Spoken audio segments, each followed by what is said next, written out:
Welcome to It's All Your Fault on True Story FM, the one and only podcast dedicated to helping you identify and deal with the most challenging human interactions, those with someone who may have a high conflict personality.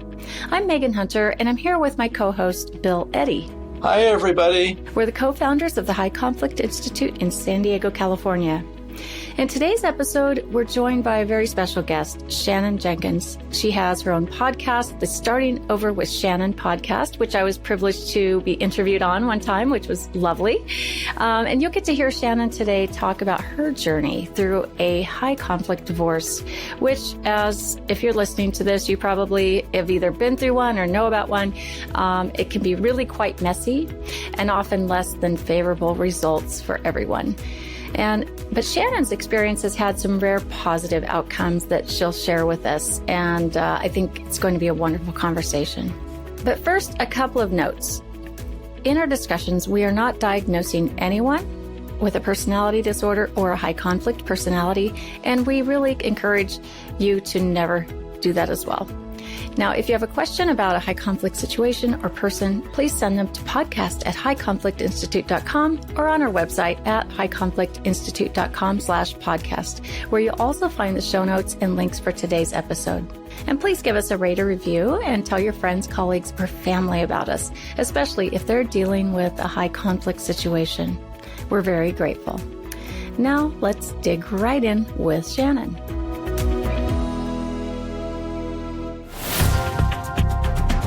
So instead of starting with a long bio about Shannon, I think her story will just simply unfold through our conversation with her. And as you, our listeners, may or may not know, Bill and I started High Conflict Institute in 2008 with a focus on high conflict divorce and child custody matters, anything in the family court that was high conflict.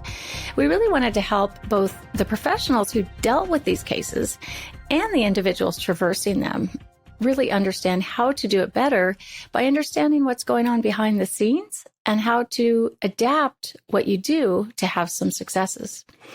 You know, high conflict divorce is definitely one of the hardest trials that anyone can go through. And it's, not only hard on the parents, but it's very hard on the children. Shannon knows this firsthand. And while these cases have many downs and a limited number of ups often, Shannon utilized some strategies in her own case that had some very positive results. We're going to talk about those. So first, Shannon, we'll talk about what made your case seem high conflict to you, where you decided to go to get the best decisions in terms of parenting plans, finances, relocation, the professionals you used, and strategies that helped you get good decisions in court. And then we'll finish up by giving our listeners some hopeful tips and encouragement as they walk the path of high conflict divorce and co-parenting. So first, Shannon, let's just start in by telling our listeners about where this all began, and then we'll get into the middle and the present. I know that this will be a conversation that will resonate with many of our listeners who are going through something similar, and also the professionals who handle these cases. Your podcast is named Starting Over with Shannon, so let's start there. Why did you need to start over? Thank you so much. That was a lovely introduction. Can I first say thank you for this opportunity, and thank you also for your resources, because quite frankly, they helped me during a time in my life that was immeasurably difficult, something I did not anticipate happening, something where I frequently felt overwhelmed, in distress, and in need of help and support. And you both, through your videos on YouTube, through your books and other resources you offer, really gave me that shining light and knowledge and clarity on how to take some steps forward. So thank you. Our pleasure, of course. Yeah. And for those listening, oh my gosh, do I get it if you are going through this? Really, really do.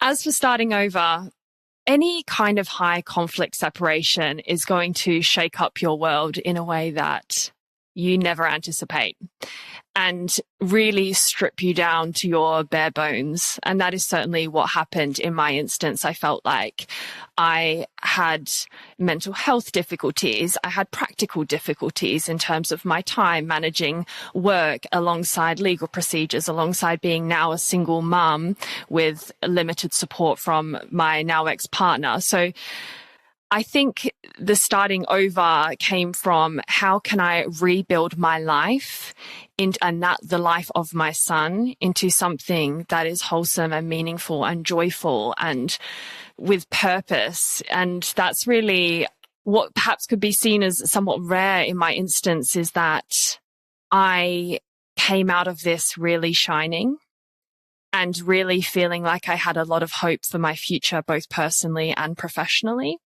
So yes, that led me into starting my own podcast and really trying to gain wisdom from other people in how that they have faced adversity in their life and how they have transformed that into something that is a positive. That's great. It's so nice to hear that you came out of a high conflict situation with hope and then sharing what you've learned and others have learned. So let me just back up a bit and say, what made your case seem high conflict to you? Do you mean in terms of the legal procedure itself or prior to that? I guess primarily the legal procedure, because I think a lot of people listening may have a high conflict case and wonder, how do you come out the other end with some hope? So what made it a high conflict legal case? I guess one of the first giveaways, which was prior to my ex filing against me, opening a procedure in the family court, was that there was zero, and I mean zero, chance of negotiation. Zero. I tried many a time, back and forth. My now partner, my now fiance, was acting as a mediator to some capacity. And even he said, and he's managed a lot of people in his lifetime in work, he said, I have never come across somebody so obstinate, somebody with whom there is no budging. I think you've mentioned in one of your books, it's their way or the highway. And that is exactly it. That was the first giveaway, and realizing that the legal case became inevitable. I tried to prolong it. The empath in me wanted to compromise, but again, that didn't work. In terms of the legal case itself, there was a lot of endless legal letters about nonsense that was intentional to increase my legal fees. That was a common tactic that burnt, quite literally, to the extent that I needed to say to my lawyer, please, we cannot respond to a daily letter, because it really became that consistent over a 18th to 2-year period. And then in terms of specific actions, there were a lot of completely false allegations, child abuse allegations, pedophilia, all kinds of abuse, neglect on my part, completely false separate legal cases, which were a distraction of sorts to the primary legal case, which was to sue me for his business class flights to the other side of Australia, or to accuse my mother of property damage, or accuse her of family violence, and he needed a restraining order. There was a lot of separate legal cases that were being taken out at the same time. So that was also another giveaway. That sounds like a classic high conflict case where there's just conflict everywhere. Ticked all the boxes, didn't it? I mean, and your case, even it was referred to Child Protective Services, yes? No, it wasn't. No? He tried to, I think, on alleging that it was me who was being abusive, but actually they never took that up whatsoever. I think the irony is that his behavior became so outrageous and preposterous, but only after a substantial period of time, I might add, that it was his own downfall. He was digging his own grave, because the allegations became so scandalous that it was hard to believe. And of course, they were not substantiated. So he would make all of these wild allegations in affidavits that he would submit to various courts, but then there was nothing there that he could attach to say that that's actually what happened.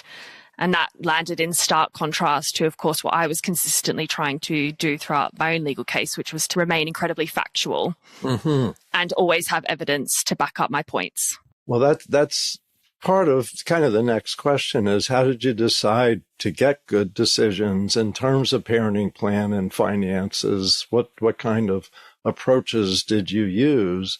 And I guess you've already answered, did you consider out-of-court methods? That you did, but they just didn't didn't happen, like such as mediation. So how did you decide how to approach your case? I think actually, whilst you both, and I understand, whilst you say that you are reticent to give labels, to attach labels to people, I fully understand that. But at the period of time for me that I was going through this, that really helped. Not in terms of launching that as an attack to him or as a weapon. Yeah, exactly. Weaponizing Right. that. I continued to do what you said, which was to illustrate through behaviors rather than throwing out the labels, because of course that means nothing in courts anyway. But it gave me a framework to be able to understand, detect, and then predict behaviors that I imagined or would ensue. So, for example, at the time that the legal procedures started, I would not say that there was any form of legal abuse. That ended up becoming incredibly so. With notwithstanding what I mentioned before about the endless frivolous filings of lawsuits, but yeah, all linked to that. In terms of resources, so whilst I was reading books and trying to understand a little bit about potential personality disorders and how that could link to my partner, I did get a lawyer. Good. I started off with legal aid because I was struggling at the time. I was a university student. My child was 6 months old. I had really limited income, but I knew that the thing I had was being intelligent, and I knew that I had to use that in some capacity. So Google's a great thing. I mean, come on, you can Google so much stuff.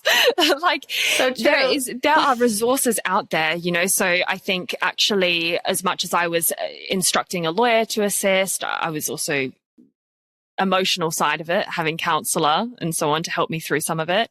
And then also resources that I found online. And I think really this holistic kind of approach is necessary when you're dealing with somebody who doesn't behave in a normal quote unquote way. Right. Now, you all also are law trained now. Like you are an attorney at this point. Well, no, I wasn't an attorney. So I ended up studying business law as a second major at university.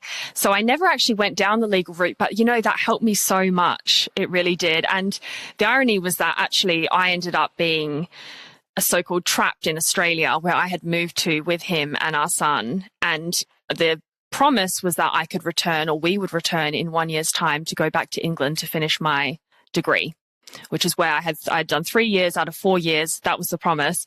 And then I ended up having to stay there because there were all sorts of threats about I'll put him on the airport watch list to make sure that, report to the Hague Convention for Child Abduction and so on and so forth. I was lost in that period of time because, of course, I was on the other side of the world from my family. I was on my own. I was single. I was in a very vulnerable position. But then there was still this inner part of me that was adamant that I would make it work. And fortunately, the Australian government were quite supportive. So I ended up going back to university, finishing my degree there and intentionally taking law. So that's my big middle finger up. Let me just mention, you mentioned the Hague Convention, and Yes. Many of our listeners won't know what that is, but that's the convention about where you have jurisdiction over child custody issues between countries. And this is something you hear about in the news every so often. And so there's a lot of rules that most Western countries have subscribed to. And yet some haven't, but most have. And so wherever you go, the judge uses the standard. And sometimes it means letting, like an Australian judge, let you go to England because the rules say that's what fits your situation. So the Hague Convention, if anyone's doing international travel with a custody case going, the Hague Convention's going to come into play, and you really should learn about it. And I'm sure you did learn about it. Well, in my instance, it was my ex ended up calling for what was known as an ex parte hearing. I wasn't even in attendance, and he filed for an immediate hearing where he could get our son's name listed on this airport watch list. What ended up ensuing is that I was not even there. I just had a letter about it from my lawyer 2 days later, And I had to then go and hand in my son's passport into the court for what ended up being a 2-year period of time until the whole case had wrapped up. Yeah, we call it the hostage passport situation, which is kind of common in these international cases. Unfortunately. Yes. Yes. Yeah. So you were in Australia then for how long before you were, you didn't go back to London, correct? You finished your schooling in Australia. Yes, I finished my university there. I started working over there. And then as my ex filed against me, which was actually in retaliation, another high conflict point, to go back to what we were discussing earlier, he filed in the family law court in retaliation to me obtaining a family violence restraining order against him. That was one of the hardest decisions I ever made because I was really, quite honestly, frightened of standing up to him.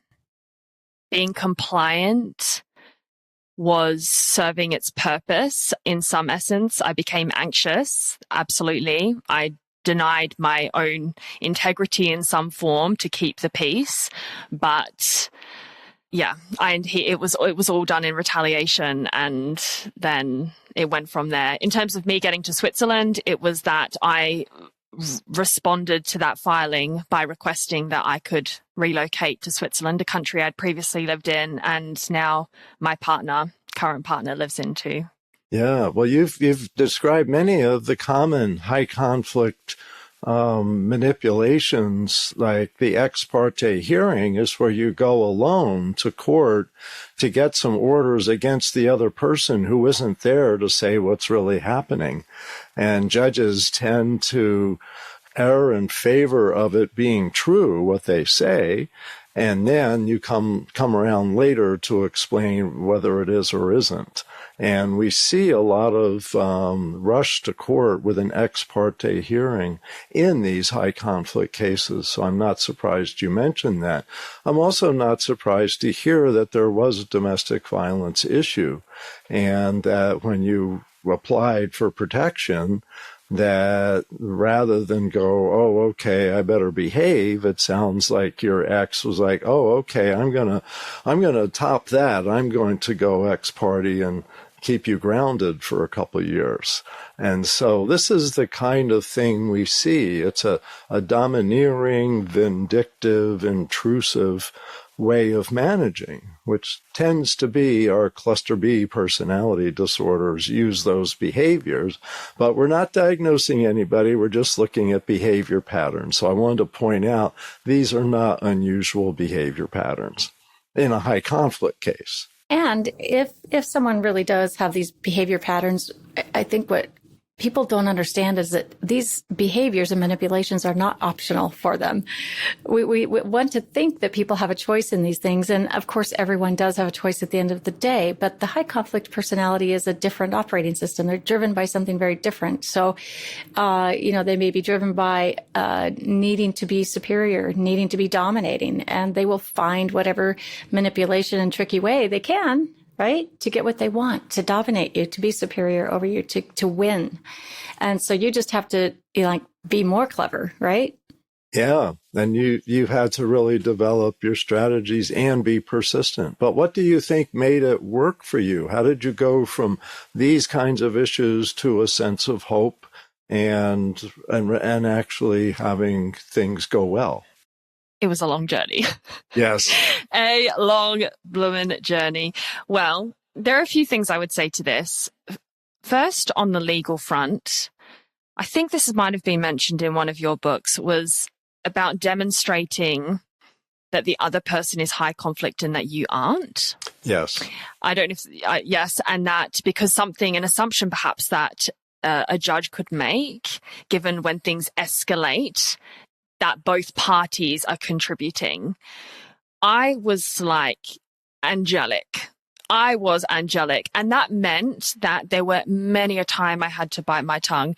There were many a times I needed to go and cry on my partner's shoulder, cry with my mother, scream in my closet because I could not believe what was happening. But I had to make sure that emotion was released elsewhere. And then whenever I came back to the case, it was always rational, sensible, logical, factual, all of those things. And Excellent. That became easier over time to the extent that it became somewhat methodical. And I can really understand if somebody's listening to this and thinking, oh, I'm so not there. Because there was a period of time where I absolutely was in that position. And I was like, how can I do this for 2 years? Because, of course, I knew that that's how long the legal procedure would go on for. And I knew it wouldn't get any easier. But I think taking it little by little. Yes. And always bringing it back to the facts, being meticulous in documentation. Just the facts, ma'am. That is just so key. I yeah. I was not the most organized person at all. So I think everyone about me would be incredibly surprised because I've got a formidable documentation system now with all of my folders and, a chronology where I would say date, event, where I filed it. And I ended up adding to that over time. So let's say something happened that irritated me or more than irritated me. For instance, when I let my ex take our son William on a little trip for several days and he didn't return him. I did that even though I was a bit worried, especially knowing substance abuse and other things. But I was always told that it will pay in my favor in the long run. And I just have to trust, providing there's no immediate risk, security, safety risk, let that happen. And then if anything goes awry, just document. And of course, those things happened. He didn't return him when he said he would. He stayed an extra day. I did have to go to court to file for a recovery order and so on. But then instead of blowing up to him, I would then go and document that. What happened on this date? When did that happen? Screenshot a text message, add that to a file. Yes, that's you really hit the nail on the head with success, which is you got to be factual and you've got to document everything, even now, because a year from now, it may come up, a lot of little things, etc. So that's excellent. And being organized and being really the most reasonable person in the case really helps, even if you're the victim of abuse when it's really hard. But in the court process, that's all the judge sees is somebody who looks upset and someone who's helpful with information, facts, and a reasonable approach. So it's hard, absolutely. But it sounds like you were able to do it. I guess a question I'd ask at this point is, what kind of support did you have? Because we encourage people to have a good support system to help you go through the 2 or 3 year endurance situation. I mean, that is just so central. No one can do this alone. No one. I remember at one time having a conversation with a police officer. I was probably served by him with another court document, something of the like, knocking on my front door. And I was like, what is happening? What is happening? And he said, because he was familiar with him and clearly saw straight through him as well. He said, you have got to find your allies, find your team of allies and surround yourself with them, because that is the only way you'll get through this. And that was quite a wonderful thing to hear from a police officer, because a lot of us, when we don't have any interaction, let's say, with the police, which I hadn't at that point, there was a little bit of fear. This is weird, police knocking on my door, what's happening? But actually seeing, in some respects, these people as being there to help me, and I can report a behavior that is abusive and so on. So there was the whole legal, police, etc., people that I had around me there. I did have one lawyer. I actually had another lawyer who I highly suspect is a narcissist, actually. That's it does happen shocking. Sometimes. So shocking. Yeah, and that was actually a very hard story for me, I think, because I was just so in this that I was very triggered by him. And then in the end, I realized, okay, that's what it is, and he cannot be on this team. That was a hard decision because I'm, in some respects, a bit of a people pleaser. I want to be kind and nice, and he was very strong-willed and tough. And I think he was the barrister that was recommended by my solicitor, and then I think in order to fight the bigger character, so like, do we need a tough guy to fight another tough guy? But actually that was so not the case. I think I really needed somebody who was sensible, calm, and compassionate. And I think this is the thing with finding the right legal professional to help you. I remember on the first occasion I phoned because I knew I needed a lawyer, and I said, I think this is going to be a high conflict case. And, I was nervous, and said, and I think he's a narcissist. Of course, I didn't really have all the words and things at the time. And she laughed. And for me, I came off of that feeling so, somehow dishonored and somehow quite even more fragile. And I think my partner, who has been just the shining light, my current partner who I developed a relationship with throughout that time, was like, no, like, you need to find somebody else who will support you with compassion and kindness and recognize this case for what it is, which is that you have been and continue to be in an abusive relationship. Yeah. In terms of other people, the right family, the right friends, that's hard because it's not going to always be the people that you hope it's going to be. And I certainly had a couple of family members that I had to let go of, and that was really painful because my ex had wormed his way into their lives. Oh, that happens. Particularly, they had money. That was quite a bit of money in comparison to the rest of my family. So I think that was a motivating factor, let's say. And yeah, I had to let them go because I knew that they would just feed information back and forward. They really didn't have my back at all. So it was really a tale of knowing who is there for you in the hardest of times. Good. Let me emphasize, because a couple things you said are so important for our listeners to absorb. In the really high conflict cases, it's not unusual that a high conflict person will work their way into your family and turn some of your family members against you with misinformation. But it's emotional. And so they go, oh, she really did this. She really did that. She's really, terrible family member. And that can be really uncomfortable. And sometimes you really have to set boundaries with that. The other thing I wanted to emphasize too is there's a myth that you have to have a high conflict lawyer to deal with an opposing high conflict lawyer. And there's actually research that says that a reasonable, assertive lawyer is equally successful to an aggressive lawyer. And that in family court especially, because the judges get familiar with manipulations and who's who, you really want someone who's recognized, who has a good reputation as a reasonable person who's fact-focused. So I'm so glad you mentioned those, and so sad you had to go through those situations. Thank you. Those are not easy. And so how did things turn out court-wise? And then also I'd like to ask you about your son and how he, kind of fared through this and how he's faring now.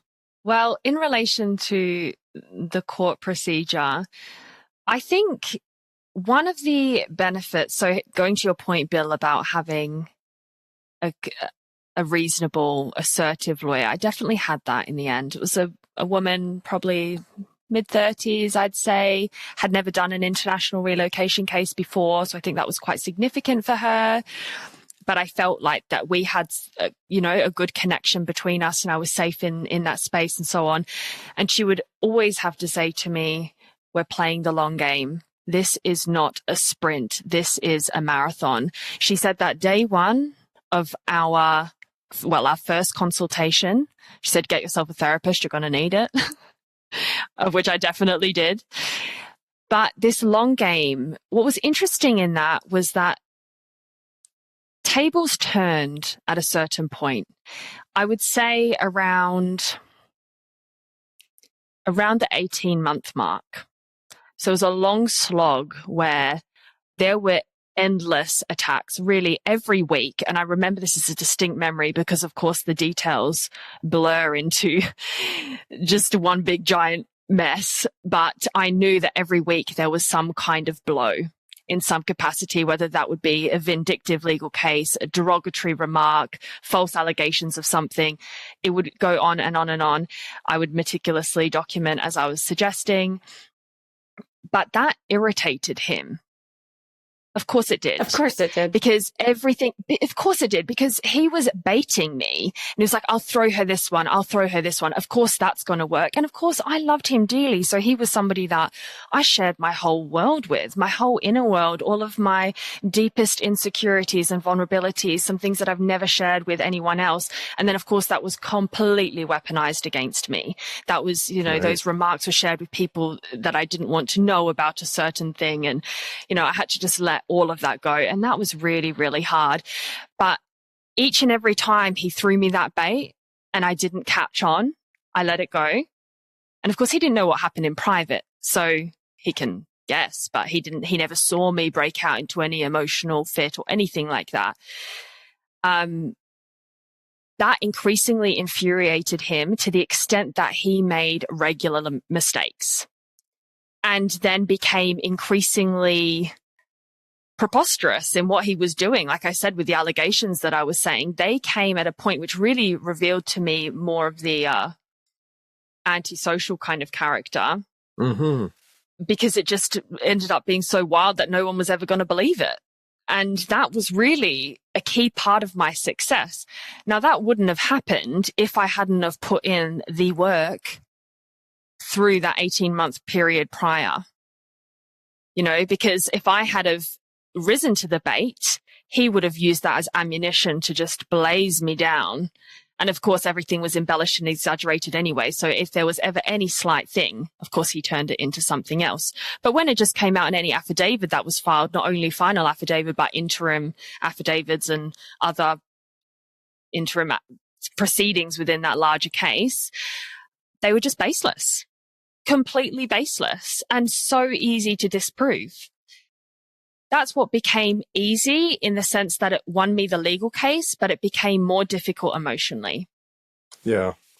Well, it helps to understand that antisocial personality, so you don't take it personally, even though it has a personal impact.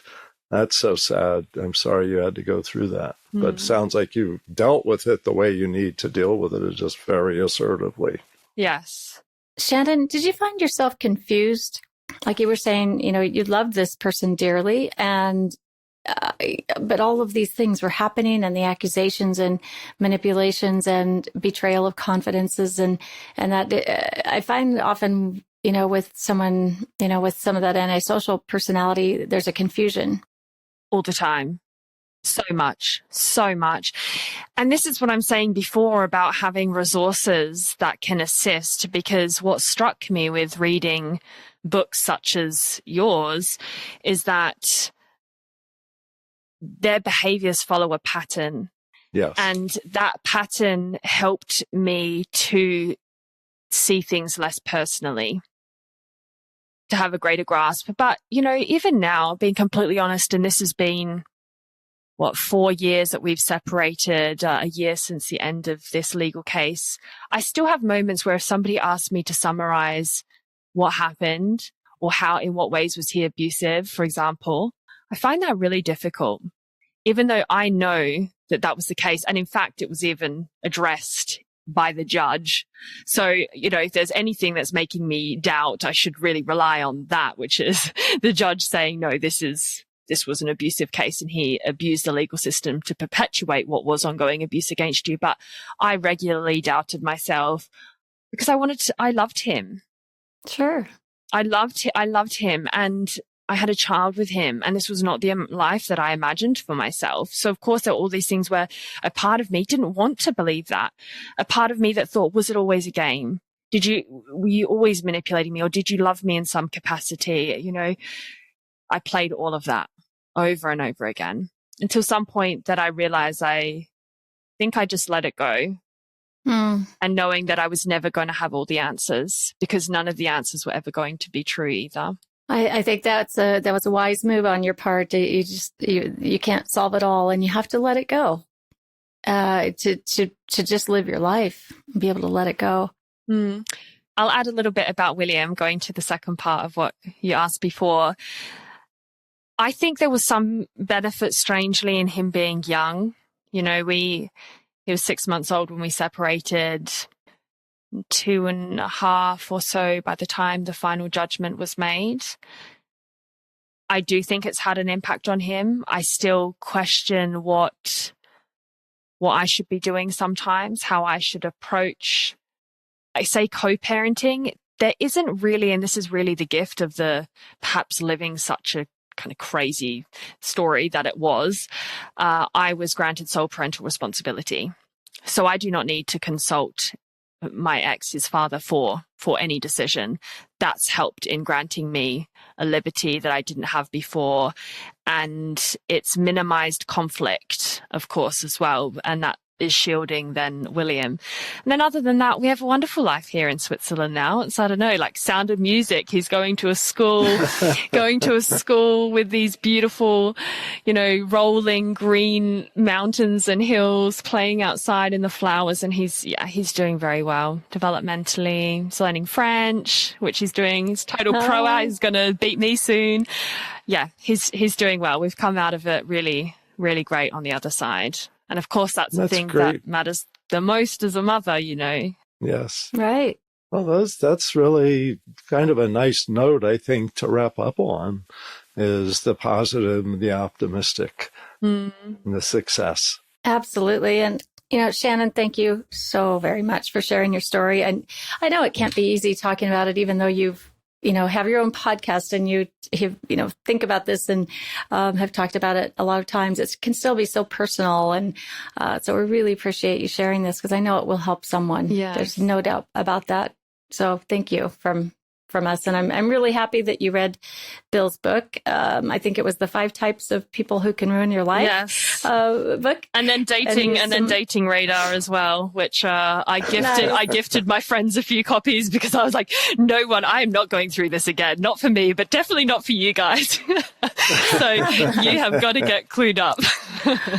Good. That's a really great gift, don't you think, Bill? Oh, yeah, it is. We encourage it for college students, for people going through divorce, any age relative starting about 15, I think. Exactly. But I also want to put in a plug for the book Splitting, the second edition, because that includes some of the strategy of presenting to court, which really includes many of the strategies that you use, Shannon. So that's another one. If people are facing similar situations, we talk about borderline narcissist and antisocial personality, predictable patterns and predictable ways to deal with them, because there's a narrow range of behavior. Like Megan said, it takes them over. They stop having a choice, and this is just who they are. But you can deal with that, and I think Shannon's such a great example. You can come out the other end doing well or even better. Thank you. Yeah, and can speak to it so eloquently and with such wisdom. So you'll find the link to Shannon's podcast and her website in the show notes. And we'll also put the links to our books, Dating Radar, 5 Types of People Who Can Ruin Your Life, and the Splitting book that Bill just mentioned. So thank you again, Shannon. You're very welcome.